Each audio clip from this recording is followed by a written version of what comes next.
Hi, welcome back to the channel. I'm with Sean. You may have seen him previously on one of our other videos on one of his other projects. We're here on his latest project. He's going to show us around, so let's go take a look. Right, here we are on Sean and Paul's project. The first question I normally ask people is, how did you find the deal? So it was through the guys that we joint ventured with. It was one of her friends' relatives that had passed away, so Okay. she was already in. She knew that it was on the market. Oh, so it was on the market? Yeah. Yeah, I was going to be the next question, whether it was off market or on market. Yeah, it was on the market, and then she approached them and we got the deal done.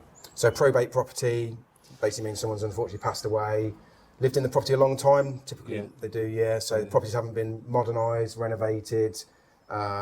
We live very differently now. I noticed that you've obviously knocked a lot of walls out, which we'll talk about later, put some steel in to give it an open plan feel, which is the way more people like to live these days. Yeah. So you found the deal off market, and you say you're doing a joint venture.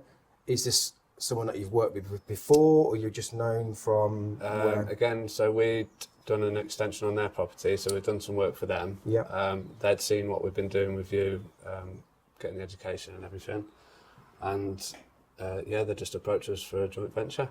Okay. And the joint venture is them bringing in the money, you doing the work? So they brought in the money to help fund the purchase. Yeah. We've brought in the development finance with our experience. Yeah. And we're carrying out the build. And you're carrying out the build. So share the I presume, I'm just going to make an assumption here, you're going to get paid for doing the work as contractors. Yeah. So you make you're living that way, so to speak, and then there's going to be a profit split. Profit split at the end. And what, just a standard 50-50? 50-50, yeah. Yeah, standard 50-50. So these are quite common ways to do stuff where somebody brings in the funds. Sometimes they bring in the deal and they're looking for a contractor to work with. Or like yourself, you say you bought in the development finance because you've got a track record now from your previous development. And then also you've got the skills to come and do the work. This is what you do for a living for customers. But this is what they want to do more for themselves. So rather than just making like a contractor or a tradesman profit, you want to make the developer profit, which, to be honest, is the same work for you, isn't it? Yeah. You're not doing anything different here really for a customer than what you're doing for yourself. It's just building an extension anyway for just the customer. Exactly. So get a bit of profit on top. Again, for the trades that are watching this, people obviously want to earn more money. You just work for yourself as a developer rather than as a contractor, and you get paid 10 times as much as sometimes we get paid 20 times as much for building a house for ourselves. No different than building a house for a customer. Yeah. Still same amount of work, same effort. Get twice the I would profit. say less stress because there's no customers getting involved with the Yeah, changes and half can you the move stress, that doorway, 100 mil there. We've been thinking overnight. Yeah. But yeah, obviously there's a risk of an element of risk and reward because obviously you don't get paid till the end. So, but you guys are getting paid throughout the project, I'd imagine, as you're doing the stages of work. Yeah, so it's in 4 stages. This one. In 4 stages. Okay, and what are those 4 stages? So we've just received our first stage. That was to get the block work up. So it's quite a big element of work to get to the first stage with stripping out. So we had to put our own funds in for the first stage to get us started. Yeah. And then obviously we've got that back now, and we're using that for the next stage. And this is from the development finance you're talking about? Yeah, it's development finance. From there. Yeah, okay. So it's just 4 drawdowns. Yeah. I mean, normally you'd get a stage of works, so up to damp-proof course? Yeah, so usually we'd be a lot smaller stage payments for if we was to do an extension for a client. Yeah. But yeah, we've had to do it into 4 and stages. that was set up by the lender? They send out a QS and we have to pay for that. So really what you've done is you're saying, look, less drawdowns. Yeah, you want to minimise. Obviously, more work to do in that process, but it's going to reduce your interest payments. Yeah. Because, like you say, you've outlaid all this credit facilities with the merchants, so you can leverage credit cards to pay off the merchants, and then get to a big stage of works due to first drawdown. So gives you a bit of extra time. Yeah, I mean, we'll show you around the project in a bit, but it just shows how far you can come before you actually need the money. Yeah, we were quite surprised how far we got. Yeah, but it also forces you to get to a certain stage, keeps you accountable because by this time, you need that drawdown to clear all your merchants' accounts, pay off some of the labour that's been working with you, and then you can get to the next stage, which is, I presume, watertight, is it? Yeah, so roof on, watertight. Yeah. Roof on, watertight, and then the next stage will be what? First fix all done, plastering? Yeah. And then completion? And then completion, yeah. So, okay, so 4 stages. So, development finance, we'll probably talk about that a bit later, but this is how you can do projects without using your own money. Yes, there's an element of interest and there's fees, etc. But could you do a project like this without with your own money? Probably not. Could I go building 5 or 10 houses? We can now, but at the beginning of my journey, I couldn't, so I had to use development finance. And you know, yes, you pay for it, but it's a great way. The interest is rolled up at the end, and it serves its purpose, doesn't it? So. Yeah. Okay, so I noticed that you've extended. Did you buy the site with planning in place and extension being probate? I doubt it, but No, there was no planning to start with. It was just a 3-bed detached house, and the plan was to turn it into a 5-bed detached. But the joint venture people, they didn't want to put it through planning too soon in case it upset the people we were buying from. Oh, okay. So yeah, in hindsight, we should have put it in through a lot sooner just to move things along quicker. Yeah. But yeah, we managed to get it through and start the build. So you've added this big chunk on the back, you've added a chunk on the side. Yeah. And have you done that through permitted development? Like, you've gone to those boundaries, or you've just gone in for planning? We just went in for planning. Okay. Yeah. I mean, the street that we're in down here is quite affluent. I mean, all large houses with large gardens, aren't they? Yeah. And, you know, There's no real real scope ceiling for multiple extensions. Yeah. A lot of houses have been done. These are perfect projects for people to get started on, I think. Yeah. You know, if you like, say, if you're building extensions and doing renovation work anyway for customers, you know, to have the whole house to strip back out and do from scratch, and like you say, use your permit development rights, or planning's never going to be an issue. I mean, did you do some certain amount of work on it while you was going through planning, like the strip out and stuff? No, we waited until the planning was passed, and just so we could confirm the funds. Yeah. Yeah. I mean, sometimes stripping out and knocking stuff out, the planners don't like you jumping the gun and assuming that planning's guaranteed. Yeah, and the development finance didn't want us to rip it completely because you're apart. devaluing the property, aren't Yeah, you, their asset. yeah. So, I mean, with permitted development, it does give you that scope where you know how far you can go, Yeah. and it's always guaranteed. Yeah. Obviously, once you start getting up and getting close to properties, then it comes into more neighbours having their say, doesn't it, in what so can and can't we had be to done. do a bit of a flat roof over this section here, Right. just because of the right of light or something like that. Yeah, 45 degrees from the window, right of light. Yeah. If a house is over 20 years, they have a right to light. If it's less than 20 years, they don't. Something Okay. I've just learned recently on a site that we're looking to buy. Yeah. Because it's got planning for a house, and yet the house next door has got windows in it. And we're thinking, well, it's okay giving it outline planning, but when we go to full, it's going to cause an issue. Yeah. So it's finding out the age of that house, whether they've got the right, because if it's less than 20 years, they can't stop us building in front of those windows. That's interesting, So, isn't it? always learning, every day is a school day. Okay, so identified a rundown house, probate, in one of the best streets in your area, which is what you're looking for, with opportunities to extend and stuff like that. How much did you pay for the site? 325. 325, okay. And how did you fund that? Obviously, you got your joint venture partners. Yeah, the but- joint venture partners. So they put all the purchase funds in. Yeah. We've put in some funds ourselves to help get us started on the development, Yeah. and then obviously we'll get that back. But they've put all the purchase funds in, and then you get your money back from that first drawdown of the development finance. Yeah.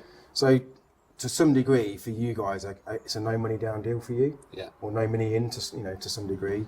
Yeah. And again, I get asked this all the time on developments. You need loads of money. You can't do them without using your own money.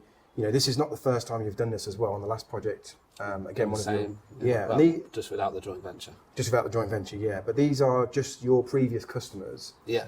that you've worked around. And of course, again, for you trades out there, think about all the customers of the work that you're doing. The customers get to know, like, and trust you. They can see the quality of the work that you're doing. They can see how reliable you are. They get to know what your values are, whether it's like quality control, customer service, and you guys have proved this time and time again, which is, why you've managed to accumulate this finance. It's been under your nose all the time. Yeah.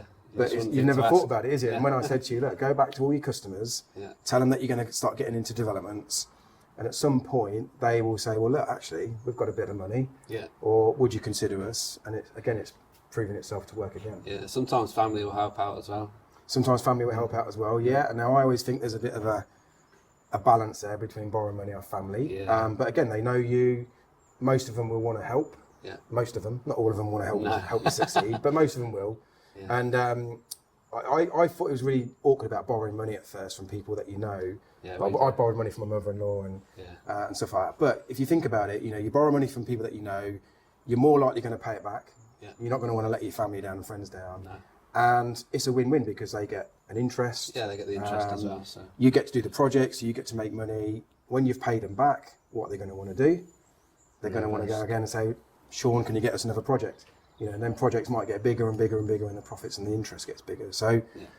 you know, I don't think finding the money is that hard. I think sometimes it's within our network already. It's more in your own head, isn't it? It's more in your own head, yeah. Getting out there and asking. But yeah, it's that perception. I can't do that because I haven't got the money, therefore I'm not going to even bother looking. Yeah. You know, and it's a big thing that we talk about because I think money is the biggest challenge for people getting into doing their own projects and becoming their own developer. And once you get out your own way and you understand that it is a benefit for everybody for borrowing the money, it is secure to some degree because it's an asset. It's on the house, yeah. You guys have got the skills. It's a system to follow. Obviously, it's dictation on the market, but if you buy the right house or build the right house in the right location, they're always going to sell. Yeah, it's as simple as that. then. You know, and we talk about this in new builds. You know, who are your competition? It's probably going to be your big house builders like your Barratts and Persimmons and stuff. Well, they build a lot of small houses, you know, crammed in, small gardens, you know, 6 paving slabs. It's not competition. The competition is not great. So therefore, I don't really think you have any competition when it comes to doing your own Bespoke projects and builds. becoming your own, bespoke builds. So, which is why we stick to sort of 1 to 5, 5 to 10 units at the most. We don't want to go and build 30, 40 houses. It's just not for us. Well. Yeah, bungalows. You know, we love bungalows. Yeah. They sell all day long. Normally cash buyers, good clients. It's normally their forever home. So, understanding location, understanding demographic type, what type of properties you're building, it is almost a done deal. It's just get through the process over the time, and the money's in the bank. Yeah. So I'm sure the viewers are going to be intrigued by the numbers. So 325 purchase price. Yeah. What's going to be the gross development value? Offers over 700k, so between Offers over 700 and 700? 750. Yeah. And what are you likely to spend on a project like this? 219,000. That's quite exact. 219. I like that. Quite precise. So excuse my maths because I failed at school at maths. But what sort of profit are you looking to make? About 100k. About 100k. Okay. And time-wise, what sort of time are you looking to spend on a project like this? Time-wise, we're hoping to be done for end of July, August. Which will be how many months in total are we talking? It's 24-week build. 24 weeks. So and then basically equivalent of a new about build. 3 months to sell. So 100k. What's that? 6 months. But you're also getting paid from the work. Yeah. That's the 100k profit on top of the work you're getting paid for working on it for 6 months as well. So, you know, again, for doing this is a big refurb. It's not like a light refurb, obviously, because of the size of the house plus the extensions going on. Yeah. But you know, you would probably struggle to make 100k working for customers. You'd probably have to do 2 of these projects at least, wouldn't you, to get that sort of money. Yeah. To get that profit. Well, probably even more, because like I say, you are already being paid for the job plus the 100k. So let's just take, for example, you get 25k each for doing 6 months work, so another 50k, 150k for 6 months work, working on one project. You know, you wouldn't get that building extensions around people's houses, I don't think. Not if you've got to stop, start, move over, and you know, you're in between. So, and again, this is one thing I always say to a lot of trades with developments is, you know, if you can work on one big project, you are going to earn more money than 10 little projects. You know, and a lot of people out there trying to make a load of money from a small job. It's never going to happen. You know, you can't earn 100 grand from a 50 grand job. It's impossible. No. And when you tell people that, like, yeah, I get it now why I'm not earning much money. Yeah. Because I've got to do that, I've got to stop, I've got to start, I've got to keep moving all my tools over, I've got to keep rearranging the guys. 3 or 4 jobs on the go at the same time. And a bigger job like this, you can have people upstairs, you can have people outside, you can have people inside. You know, you can have 3 or 4 trades in there moving about rather than cramping them all into a 12 square metre extension where the customer's trying to live in there and still do the cooking and the kids are coming home. Yeah, that's terrible. Yeah. What, you mean you don't enjoy that part? No. That was why we used to do garage conversions, because we never really got involved too much in people's houses, in it. Yeah. Minimal disruption, in and out within 3 or 4 days. Yeah.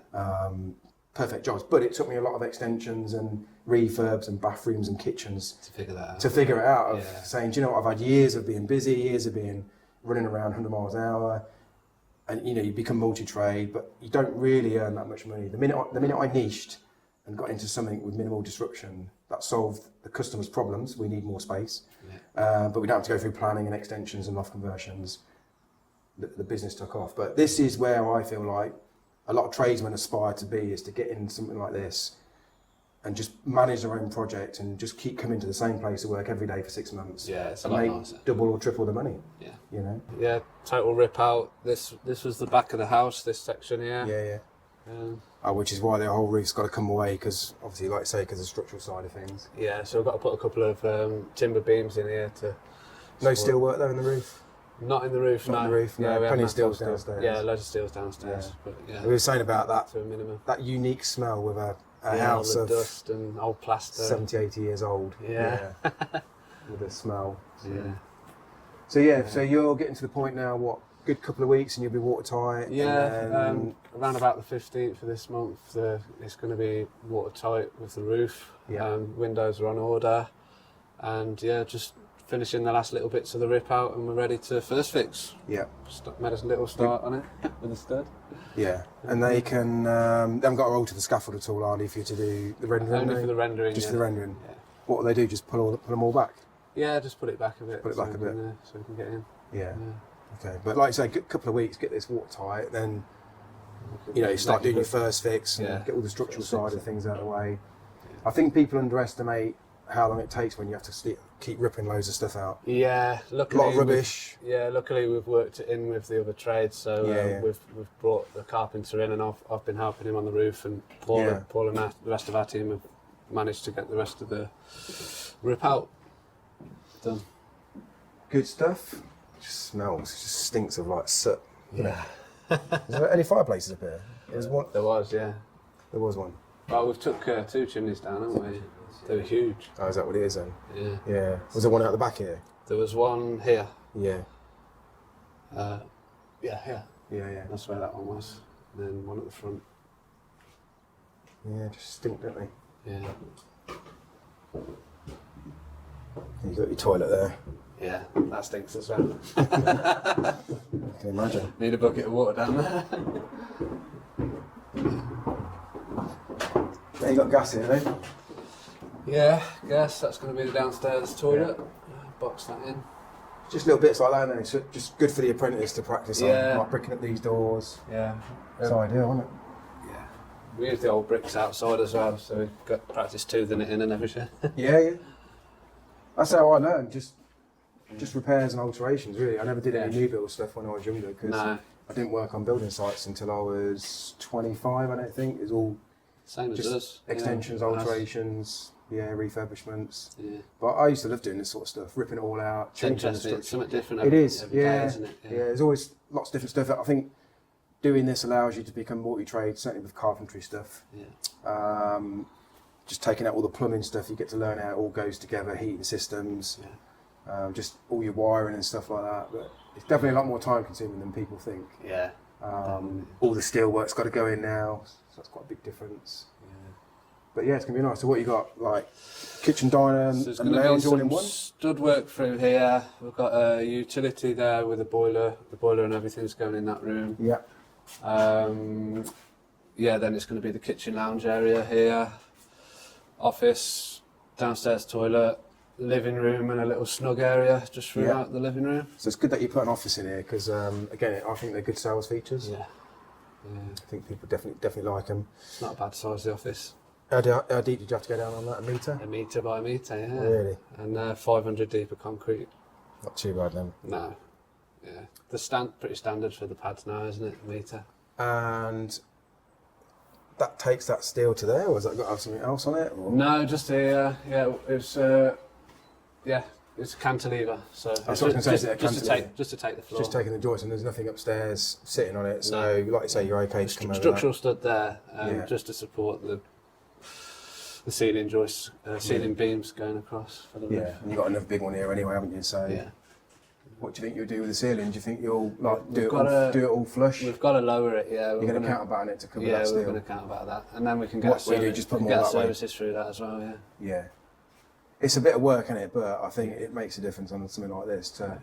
It'll look nicer when it's flat. Yeah.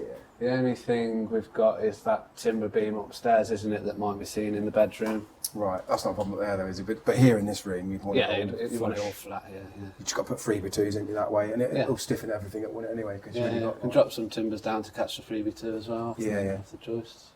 You got some more insulation to go on here then as well, or Insulation's under that. is it? Got some more on this one. Yeah. So we're going to put... So you'll just screed this though, will you? That's just screed on. Yeah. Another layer of polythene, Yeah. and it's flow screed.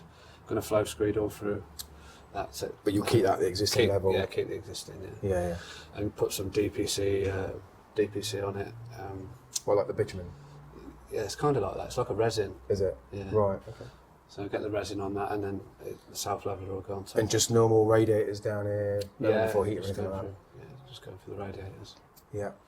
Okay, so running a business like this is it's quite busy, quite hands-on, hands-off, depends on what you want to do. What sort of things do you do, and your business partner Paul, what does he do day to so day? Paul will manage the trades on the site, and he'll jump on the tools, Right. and coordinate everyone on site.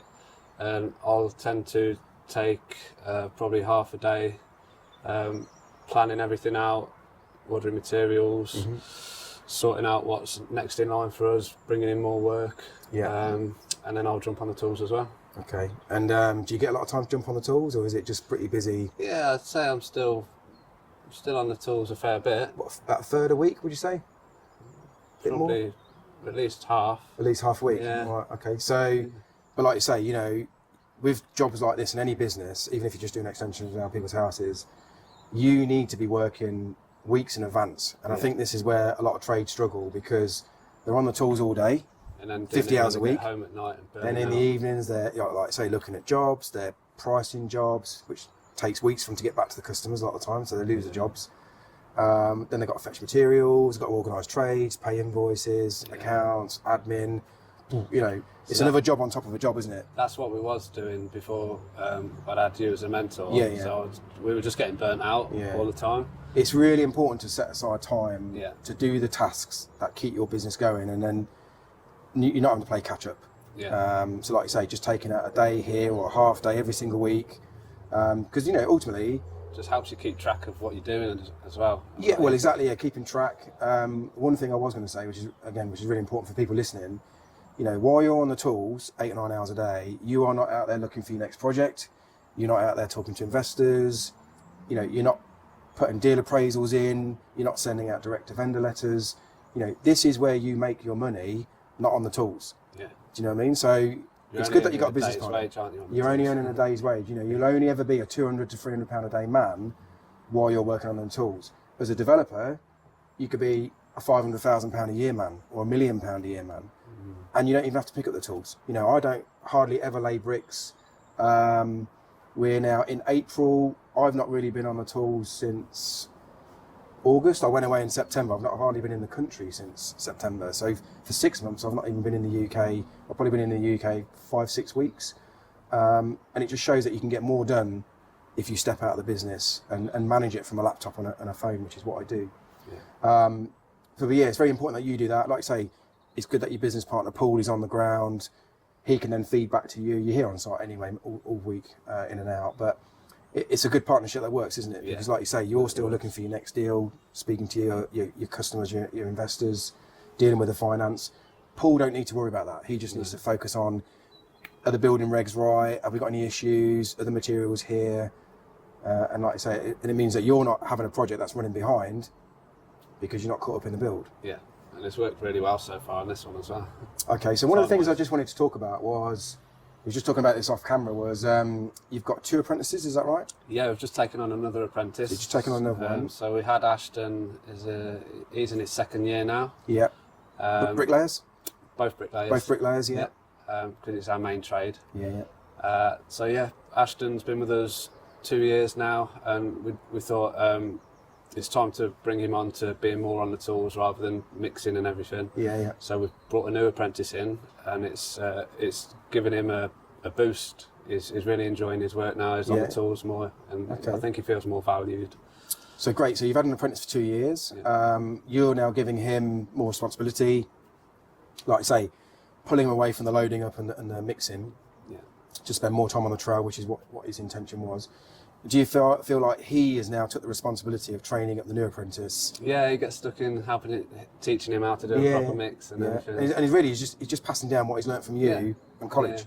Yeah. You know, I was an apprentice. I think there's a lack of apprentices these days. It's a real shame because the construction industry is amazing. Yeah. I think it's our responsibility to try and encourage young people to come in.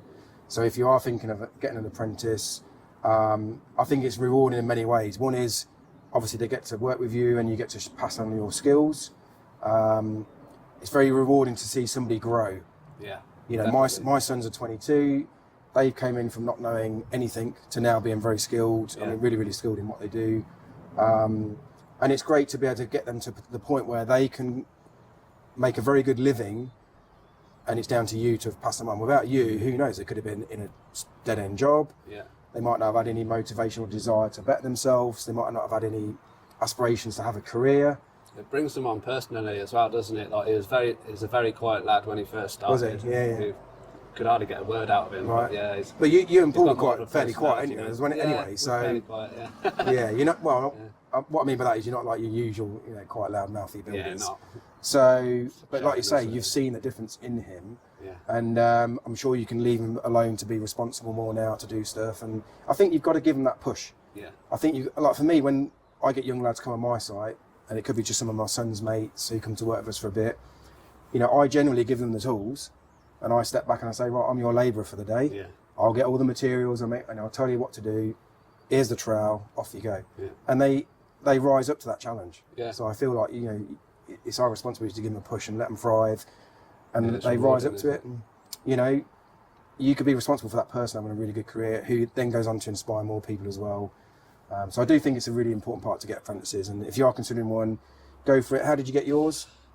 So our plumber recommended. Well, he lives next door to our plumber, Right. Paul's cousin, Okay. and he said he was looking for a job. So yeah. But you go through college? Did you go to college training? He goes through college, yeah. So Okay. CITB paid for his. They pay. They'll do like a every- contribution, do they? Or Yeah, a something? little contribution every Okay. so often, Yeah. every 3 months. Yeah. Okay. So, like I say, CITB, pay a contribution, so it's not all coming out of your pocket. The other thing I like to do with apprentices is like when you have a good week or they do a good job, Give him a little bonus. give them a little bonus. Yeah. Yeah. Give them a McDonald's, whatever it is. It goes a long way to show your appreciation. Yeah. And then the next week they're back at work wanting to do more. So yeah, great. Yeah. Right, we're at a critical stage of works. What sort of challenges have you had during the build? During the build, the weather. The weather, Yeah, the good that's old pretty weather. much So. the only challenge during the build. Everything's gone like clockwork time-wise. Yeah. So yeah, everyone's been coming in on time. And It's been pretty wet since September. yeah, very wet. Ever since I've left the country. Might rain again now. Yeah, it seems ever since I've left the country for like the last 6 months, it's rained. So I apologise Left for at that. the right time. But yeah, the weather's been pretty grim for a lot of trades out there. Luckily, not too many groundworks here, but you have got the roof all stripped off. You're just in the process of doing the new roof. yeah, You ideally need a good couple of weeks of dry weather so you can get it all felt and battened and watertight. yeah. Which I think the next couple of weeks are good. Bit windy forecast, which is typical when you're up on a roof, isn't it, as The roof, yeah. well? It's a bit What rough, about like the actual process of going through purchase, legals, purchase, development legals, finance? and planning and everything? Yeah, that took a lot of time, a lot longer than expected. Yeah. But yeah, it's pretty normal now, isn't it? Yes, it is normal, and the estate agents will still say to the vendors 8 weeks. It's never going to happen in 8 weeks on a new bit of land. Definitely, it's going to be more like 16 weeks. I think even when you're buying a house now, Yeah. you're going to be 12 weeks minimum with at least 3 with months, nothing yeah. coming up on the searches. So I think agents are still a bit behind times, and they should realise they should have some data that tells them it never happens in 8 weeks or very rarely. Yeah. I It mean- puts expectations on people. When Expectations, they're trying to buy, yeah, keeping people in communication, like the people that you're buying from, Yeah. your investors. We found like WhatsApp works really well, just so you can update them. Just said, oh, we've had a survey done today. Yeah. Yep, the surveyor's been round. We've got the report back. Yep, lending's agreed in principle. Yep, solicitors got the searches back. Yeah. These are our few inquiries, and we just keep everything in communication. We've just found that really, really works. Yeah. Uh, Keeps people's minds at rest. yeah, oh, this hasn't come through, it's going to take another 2 weeks. And it's just better to keep in communication, because I think silence is what kills a lot of deals. When Yeah. they just think something's wrong the minute they don't hear from people. Yeah. So even if we've not heard anything for them all week, we'll just send a WhatsApp message just saying, look, we've just got some quotes back from our QS, or we've been speaking to the utility companies this week. Yeah. At least they know that you're doing something on a weekly basis, which generally you are. But it goes a long way with your vendors and agents Yeah, to just know that keep you're in actually working it, communication. and you haven't forgotten about it and gone off and cleared off and found another deal Yeah. and just not told them and kept this one in as a plan B just in case. Yeah. Okay, so no real challenge, just a standard. But the weather can be it can be a nightmare because if it's raining, it's not good for morale. Yeah. Sometimes it makes conditions working awkward, which is why you have a contingency into your deal appraisal, isn't it? So you put a contingency in here. How much did you put into this one? It's about 8%. 8%. So quite a big contingency for a refurb. Yeah. Because most stuff is fairly predictable. Obviously, with a new build, we're talking about the ground conditions where it might have a bigger contingency. But if all goes well and you don't get too many challenges with the weather or material prices don't shoot up, for example, that contingency again comes back to you as more profit, doesn't it? So if you've borrowed... Well, it'll be going on extra works that we're doing. Extra works that you're doing. Yeah, there's always some extra works. But, like if you're spending... If you're borrowing 500 grand and you've got an 8% budget, that's another £40,000 that you might not need to dip into. Yeah. And it comes back as profit. So, okay, so once this one's finished, what else have you got in the pipeline? So we've got a couple of extensions coming through. One that's just at the end of the road. Okay. We've got a new build that we've priced to be principal contractor on. We've got to contact them next week, and we're always looking for more land to develop on for ourselves. So extensions is primarily what you do as your sort of cash flowing business. It's a construction company. Yeah. Developments is what you do for yourself, as like I say, either joint ventures or for you and Paul on your own merit. Yeah. So you're always looking for land and big projects like this in what area for the Nuneaton. Nuneaton. Yeah. Anywhere within about an hour of this. Anywhere within an hour of Nuneaton. Yeah. And you're looking for land with or without planning. You're happy to take free planning. Yeah. You are building a house as a main contractor. It's what you do as well. So you are main principal contractors. Yeah. And then, like I say, big refurb projects like this. Yeah. Any flips. Yeah. And you also work with obviously investors. Give them a good return on the money, or in this case, you're not astute to a 50-50 joint venture. Yeah, happy to joint venture with people. Certainly not greedy. It's a win-win situation. And so you've got a busy few months coming up. You're appraising more sites. Yeah. Do you do your own direct vendor stuff? We do the odd. We've done the odd letter drop. Not enough though. Not enough. Okay. Yeah, we do need to keep up on that. And then the other thing you said, which we've spoken about before, is where you get some of you work from architects. So we get a lot of work from. You get a lot of work from architects. Yeah. So you work with architects on the basis that you're a credible contractor. People come for the architect for work, and then obviously they piece you together. Yeah, recommendation. Yeah. So it means that the client gets a good contractor, is trusted, which in today's world is really important. When people are spending £100,000-200,000 on a big extension, they want someone who's going to turn up, do what they say they're going to do, finish the project, and the client gets what they want, rather than being left in the lurch, which unfortunately we do see a lot of on social media these days. And again, it's good to come recommended from an architect. Yeah, and the architects also send us land deals that they think we want to look at as well. So yeah, so if you're an architect within sort of 1 hour Nuneaton or 1 hour of Nuneaton, and you want to get in touch with Sean and Paul, we'll put their contact details in the comments below. And like I say, you've got the credibility. I've known you guys for 2.5 years now, so seen your stuff that you're doing on social media and met you on the other site. Okay, so this is the end of the video. What would you say to anybody watching this video who is maybe a tradesman like yourself, wanting to get into property development, thinking of doing their first development, maybe thinking of going into bigger projects? Just get a good knowledge base on it, learn how to use the finance, probably get a mentor like we did. It's working well for us. I mean, you came on my 3-day property developers blueprint, didn't you? Obviously, you came in with a certain expectation of having an open mind of what I'm going to learn, but did you come out there with a completely different view of things? Yeah, I just realised how much I didn't know at the time, which is the purpose that we went for, so we can make as little mistakes as possible. And so just build up your knowledge to make less mistakes. Yeah, and it can be costly. Well, exactly, they can be costly. And would you say just plan ahead for everything? And plan ahead. Would you say now, because you're doing bigger projects, it doesn't phase you about thinking bigger? No. If someone came to you now and said, we're going to do 5 houses, for example, for you, you'd be like, that's not a problem. We'd be happy to. Yeah, the idea was to start off small, so we started off on the bungalow, moved on to this. This is a bit of a bigger project. Hoping to get into our own new builds. And building the other ones for the customer is going to be a good project to do. Track record. And then just keep building up slowly. But it wouldn't phase us to do a 5-house build now. I think this is the thing, like like I say, you came there for the education, but it's also about avoiding the mistakes that a lot of other developers make. Yeah. Because, you know, mistakes cost money. People think education is expensive. It's the mistakes that cost the money. Yeah. These can all be avoided. And, you know, look, we're always learning. I'm Yeah. always learning. The rules always changing. Every development's different.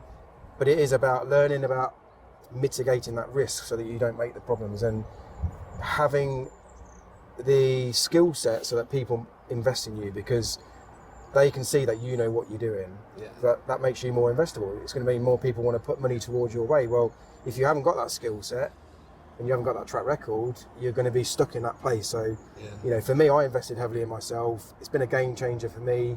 It's been a game changer for all the students that come through the training because lots of people are on have got site. deals, Yeah, we was on site just a couple of days ago with Matt. He's on his second deal. We're going to go and see another one in a couple of days. We've got about 15 people to go and see at the minute. We're all on sites. So it's keeping us busy with the filming, which is great for you guys watching the channel anyway. But for me personally, it's what I love to see because, like I say, you come in as busy builders. You're not on the tools half as much as what you used to be. You're doing bigger projects. You're getting rewarded more for it. You know, you've been on a retreat as well, so you've got that bigger vision planning. And it, you know, it's one of these things. Give it 3 or 5 years, you're in a completely different place, and you never look back. And you know, it's just one of them things you wish you'd done earlier. So, so for people that are watching the channel, how can they get in touch with you guys? So they can contact us on any of our social media, Facebook, Instagram, or we're on LinkedIn as well, and parkergreers@gmail.com. So yeah, get in touch with Paul and Sean. Real great lads to work with. Looking forward to seeing them on the next project. Hopefully we'll bring the sun. Hopefully At least it's not raining, that's the main thing. But yeah, thanks for showing us around, and we'll see you soon. Yeah, great to see you again.